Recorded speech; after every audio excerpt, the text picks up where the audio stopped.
Hey guys! Welcome back to another video with the Chocolate Dogs. Thanks so much for tuning in. You know, I have to ask, how are you feeling today? How are you doing? Have you looked in the mirror and told yourself that you're beautiful? If not, stop this video, go do that, and then come back and we'll get started. Can I go do that too? Go ahead. Okay. So this video we have a special guest. We have an official doctor, y'all. A doctor. Internal medicine resident, okay? Kind of. Now he got a whole MD behind his name, you know, so address him accordingly. You want to introduce yourself? Sure. What's up, everybody? My name is Kingsley. I'm a local. I am a first-year resident at Baylor College of Medicine. I'm doing internal medicine. Do you want to do a subspecialty? Yes, I plan to go into gastroenterology. I just looked at their salary the other day. Yeah. Secure the bag. Nice! Y'all. Low key trying to secure that bag. No, like he will secure the bag. That's not Wow. why. That's not why. That's not why. Yeah, for But sure. So why do you want to do gastroenterology? well, going into internal medicine, I've always one of those people who I could never really decide exactly what I like. I love a variety of things. That's why I'm in internal medicine, because we cover literally all the systems in the body. But at the same time, I think it's important to have a niche, something like you're really good at. And in internal medicine, you kind of cover so much. The scope is so wide that, at least in my opinion, it would be hard for me to kind of find that one area that I'm really good at. So I always knew I wanted to do a subspecialty of internal medicine. So my thing was to find a balance between having a variety and having that niche that I feel like I'm really good at. And with gastroenterology, you literally cover everything from the mouth all the way down to the rectum and the anus, all the organs of the digestive system. And there's so many different procedures you can do, endoscopy, colonoscopy, ERCP. So I feel like, I won't get bored with it, but also I think, if I focus on that one area, I can get really good at it. So that was my motivation for going into it. Do you find it hard, like, now, since you haven't, like, done a subspecialty yet, to, like, remember everything? Because internal literally is everything. So you can go in one room and they can have, like, heart failure, the other room could be, like, renal problems. So do you find it hard to kind of, like, keep that, knowledge bank of everything? Yeah, I mean, obviously, the scope is so wide. Every now and then, you kind of get a little, you have to kind of review some of the things that you're going over. But I don't know. I think the longer you do the same things over and over, you get more and more comfortable. I mean, think about freshman biology. You don't have to always figure out, oh, what's the nucleus? What's the cell membrane? You just kind of build on your knowledge, and to a point where you just get really comfortable managing the same conditions over and over. So it just depends on how long you've done it. Okay. So has intern year been like what you expected it? Is there something that's like has surprised you along the way? Like, how has it been? Is it as hard? Yeah, because everybody's like, intern here. It's hell. It's hell. But you look like you're having fun. No, So I'm like going to games, I mean, it's not hell. I mean, I disagree with that. I feel like it all depends on what rotation you're on. Some rotations are a lot rougher than others.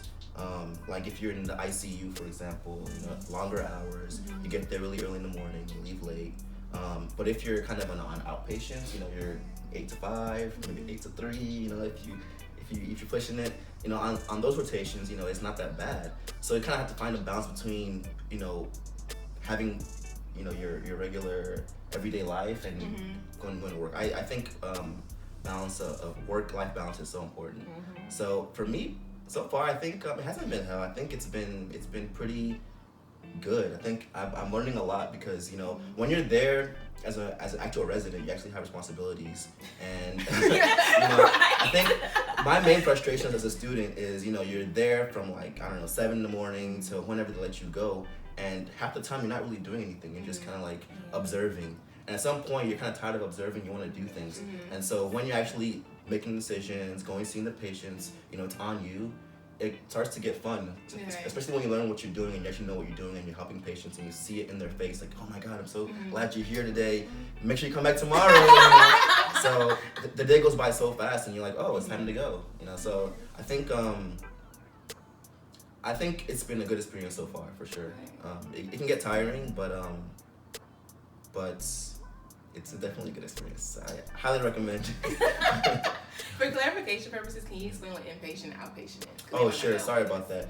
So inpatient just basically refers to when you're in the hospital. Patients who are admitted to the hospital, they're too sick to go home, and so they have to stay overnight in the hospital until their acute medical condition is managed and they're okay to go home.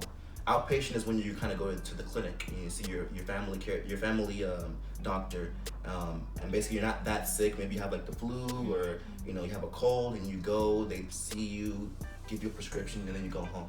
So that's the difference between inpatient and outpatient. So outpatient, it's a clinic. It's kind of like an 8 to 5 job. It's regular hours.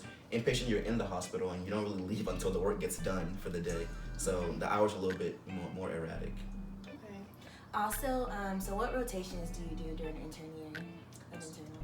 So in internal medicine, in my program, the majority of intern year, it's 11 months in the year.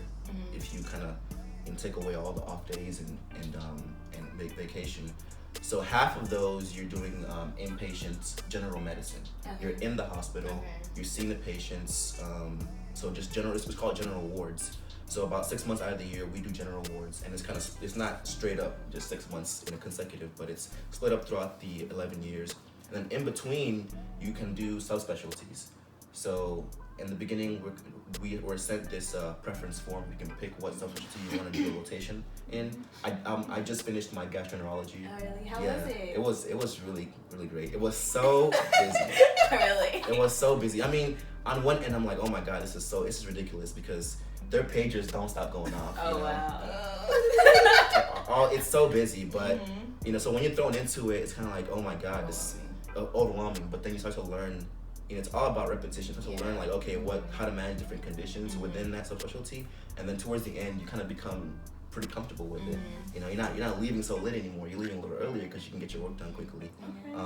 So we do subspecialty months, and then we do some outpatient months as well. In the clinic, we see outpatient, and it's nice when you can see your patients in the clinic after having taken care of them in the hospital. Because you'll be amazed. People look so different in the hospital. Like when they're there, they're sick. Yeah. They're not really in their environments. They're wearing the hospital gown. And then next thing you know, like maybe 3 months later, you happen to see that same patient in the clinic, and they're like in regular street clothes. Color on their face. They look nice. Hair did, nails did. I'm like, wow. This is you. Okay. I'm glad to see you. Yeah, exactly. So it's a really rewarding experience to see that. Yeah. That's cool. So in this rotation, every rotation that you're in kind of changes. What's your day-to-day look like right now?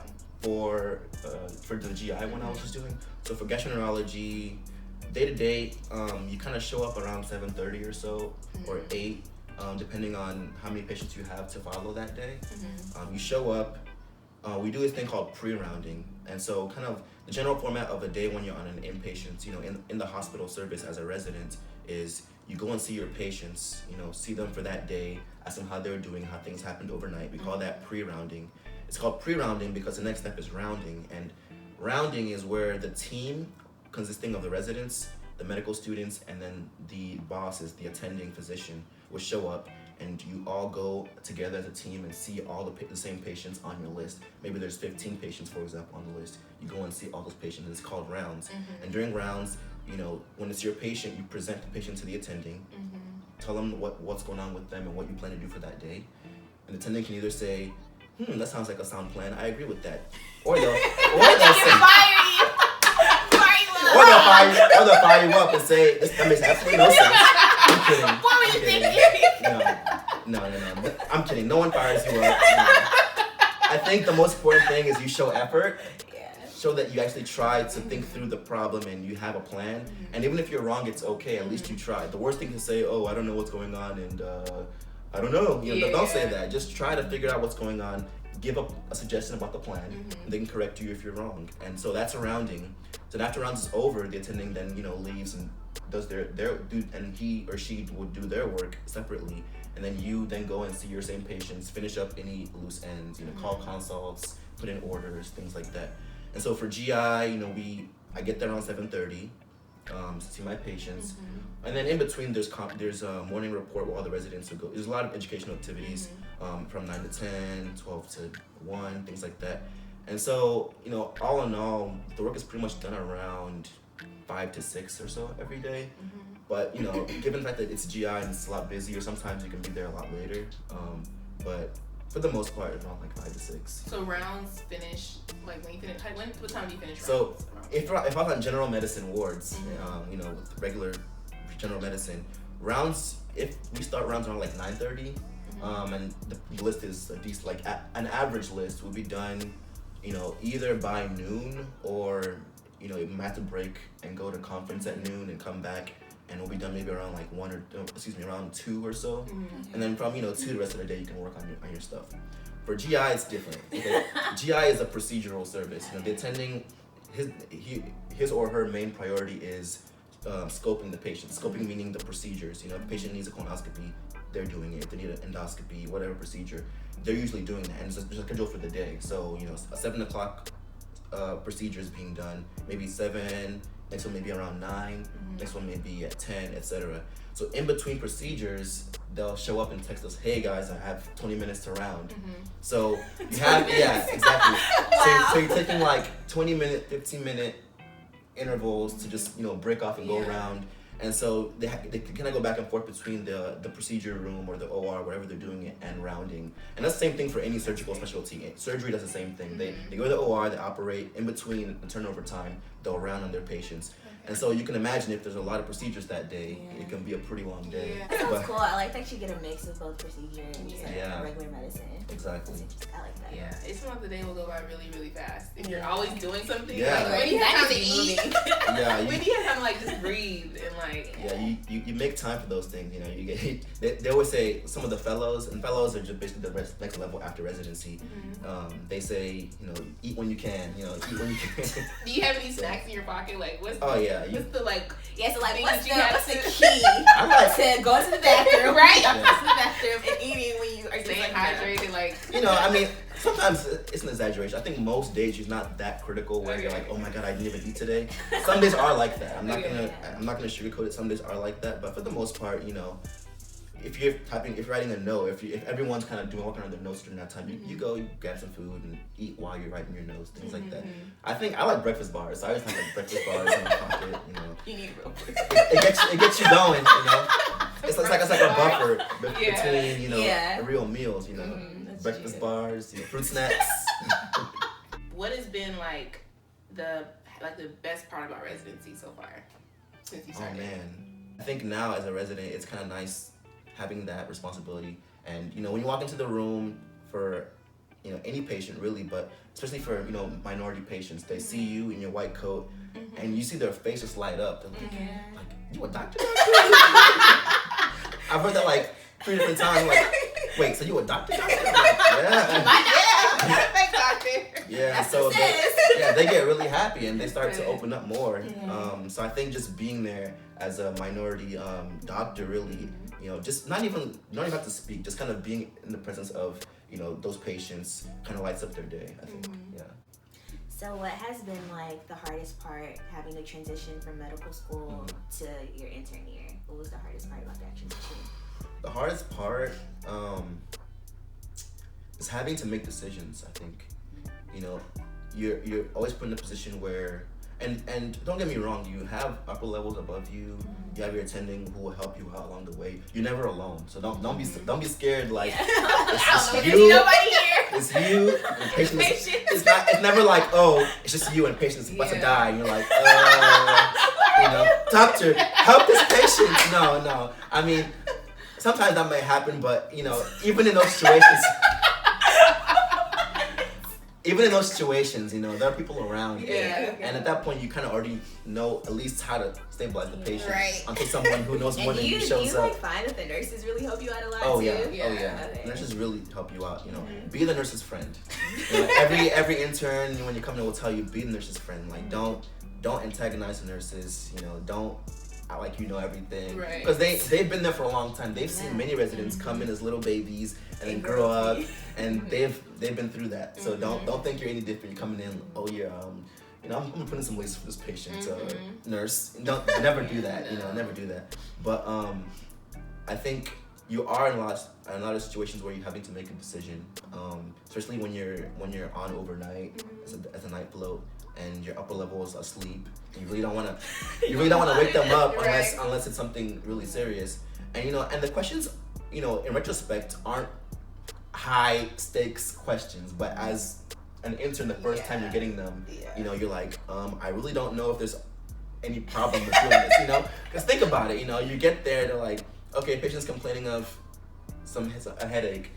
Can we give him something for that? And you're like, and anyone who's a resident or a doctor at this point knows what I'm talking about. They're like, oh, we already know. Just put some Tylenol, $6.50, you know, for them as needed, you know.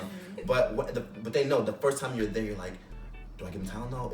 Do they have any contraindications to Tylenol? You know, are they gonna develop this rash? You know, but you know, you kind of have to do it. And so I was in a lot of situations where I'm kind of Googling, you know, I'm like, okay, I know. Up to date. Yeah, up to date, you know, you're there, you're kind of like, okay, what, and then a lot of it is dosing, you know. You know, you're like, okay, so let's give him some gabapentin, you know, the attending will tell you that day. The patient's having a lot of, you know, nerve pain, let's add gabapentin today. Like, okay, write that down. I'll add some gabapentin to his regimen today, you know, and then, you know, after rounds is over, you're going to put it in, and you're like, wait. How much gabapentin?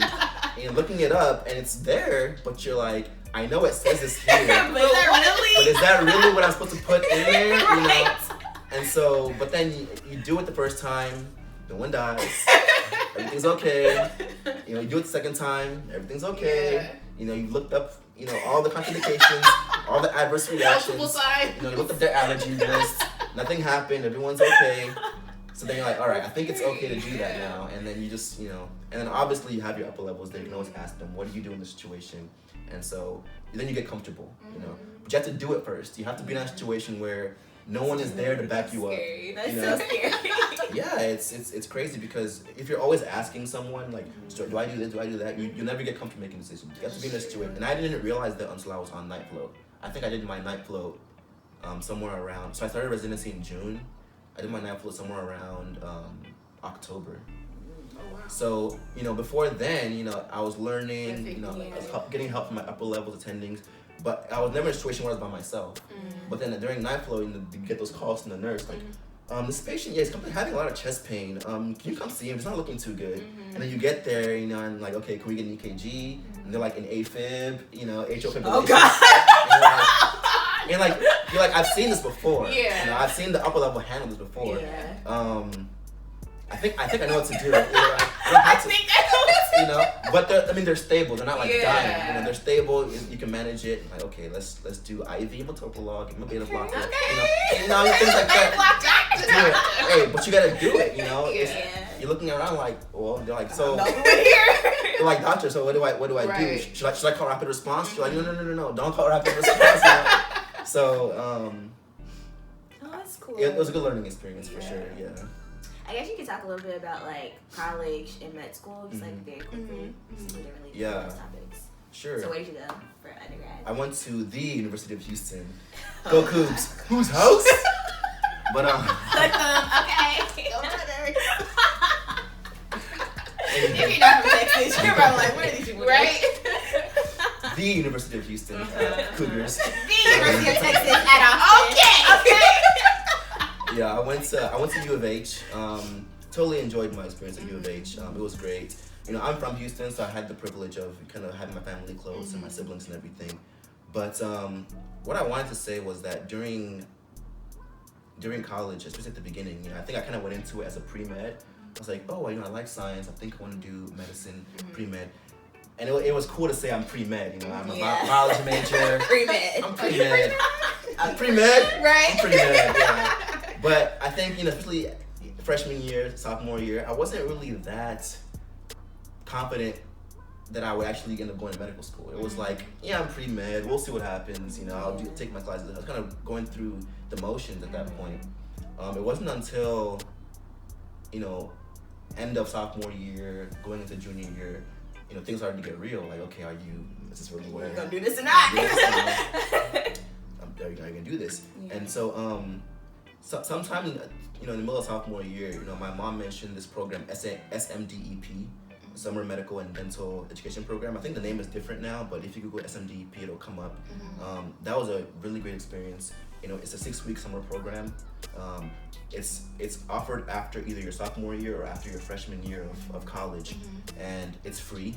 In fact, they pay you. You know, they're giving you money to go do this. You know, they give you like a little stipend, like $600 or so. That's a lot of spend. The program we did. Oh, Yeah, exactly. And I so think they're pretty similar. Yeah. Okay. Yeah. So that program is great. So it's basically a program that's offered to, in general, to offer diversity and minorities in medicine, things like that. But anyone can apply to it. You apply to it sometime, I think, like in January or so. I don't remember. You might want to look it up. It's a while ago. But yeah, like January before that summer or so. And so you apply to it. There's like 12 different sites. Long story short, I got into that program, and you guys are all together. You kind of go through this summer program, go through some courses at night, maybe some turn up, things like that. And so having that experience, being around other students who really want to do the same thing you do, and they're confident. Like I told you, on the inside, I wasn't really confident. I was saying it. You was fronting. I couldn't put on the front. Yeah. I was like, I don't know if I can take the MCAT. I'm like, oh, it's really hard. Oh my God, I have to do all these volunteer hours. Oh my God, research. I didn't want to think about research. Yeah. But you see all these other students who are so driven, and they're just like you. And if they can do it, I was like, I can do it too. So that's when I began to take it more seriously after doing that program. And also do the program because it looks good on your application. So, that's just, and then you get some money. But, so after having that experience, I was like, okay, I'm taking this more seriously. Then the MCAT is basically the crux of everything. Junior year towards the end, I took the MCAT. It's just that mountain you got to get past. So once you pass that mountain, and that's a whole discussion in and of itself, then everything else kind of falls into place, And so that was kind of my college experience from an academic standpoint. Obviously, everything else, is a different story. But the rest is history. But that's when I first began to actually be confident in my decision to go to medical school. And by God's grace, everything worked out. I was able to get in. At UT Houston. So I went to medical school at UT Houston, the UT Houston, the important thing was just to be confident, because looking back, I was so not confident in that decision. I was like, how can I be a doctor? They know so much. There's no way. I don't reach that point. Yeah. I'm like, they're just huh? They just know so much. Yes, but you can do it. You can do it. Like, look at me. Like, I'm not even. I still don't know anything. But you're smart too. Like, smart. You got steps to take. Like, Lord. But I'm not though. That's the thing. I'm not though. Okay. It's just. I don't know. But having that confidence puts you kind of ahead above the rest, because it's one thing to go into it, I don't know, I can do this, and then you kind of inch your way up there. But if you were already confident from the beginning, you may even, exceed your expectations. So I wish I knew that, and that's something I want everyone who's watching to know. Be confident in who you are. You can do it. I mean, if I can do it, come on. I mean, you can do it too. But you know what I'm talking about. Yeah, like for real. Now look at me. If I can do it, I'm nobody. If little old me can do it, you can do it too. No, for real. So, yeah. So that was my college experience, and then UT Houston, obviously, and that's where I'm at now. He a whole doctor, y'all. A whole doctor. Yeah, it's crazy. Well, so you guys asked me to give a gem for those, I guess, from an intern standpoint. Like something,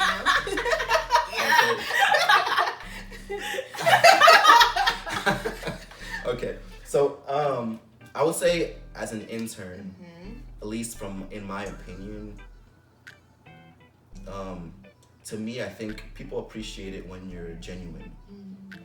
Be genuine, be honest at all times. And what I'm referring to when I'm saying that is, no one expects you to know everything. I know a lot of times there's a lot of pressure on you when you first start residency. And you're like, now you're a doctor, and you think people expect you to know everything. Like, doctor, what do I do? I had this problem, blah blah blah. And you're like, oh, I think I'm supposed to know all that. But it's okay to not know everything. You're an intern or you're a resident, or you're still in training. And even when you're done with training, you're still. It's why it's called practicing medicine. Right. You're still practicing. You still learn. There's always something new to learn, and that's what's so great about medicine in general. When you don't know, you say, you know what, I'm not really sure, but I can find out. If your attending asks you a question, be honest. When they say, did you check the pulses on the feet? And if you didn't check it, don't say that you did. And it sounds like it's intuitive. Everyone should know, don't lie. But when you're trying to make a good impression, they're asking you would you check for pulses? You know, and you're like, you know what? I actually did not check that. I'll make sure I check that before rounds. You know, some people are like, yeah, and they were fine. You know, equal bilaterally. So you make that mistake and they go to the room. Let's say this patient has like an amputation. Right. Let's say they have like a above the knee amputation. So what like, so oh my goodness. So where you check those pulses at? So originally you're worried about looking back, you didn't check pulses, but now you're looking really bad because you lied. Right. So just be honest. You know, it's okay. Yeah, it's okay to make mistakes, but if you're a genuine person, if you're being honest about what you're doing, people will appreciate that. So that's my 2 cents. That's real. Thank you for coming on our channel. That was really Of course. Also, I want to say I think what you guys are doing is really great. I know you guys are helping a lot of people, and I think what you're doing is amazing. Keep doing what you're doing. Many people need to hear these pieces of advice. So, congratulations, guys. So that wraps up another episode of Melanin Men in Medicine. You know, we're just adding on to our series for you guys. Don't forget to just subscribe to our channel, share this video with a friend or two, make sure you follow us on social media. Like this video. And we'll have his Instagram in the comment, in the info box if you guys have any. Yeah, if you're comfortable with that. But yeah, so if you guys just want to keep up with him and get to know him a little bit more. But yeah, so thank you guys for watching, and we will see you guys next time. Bye.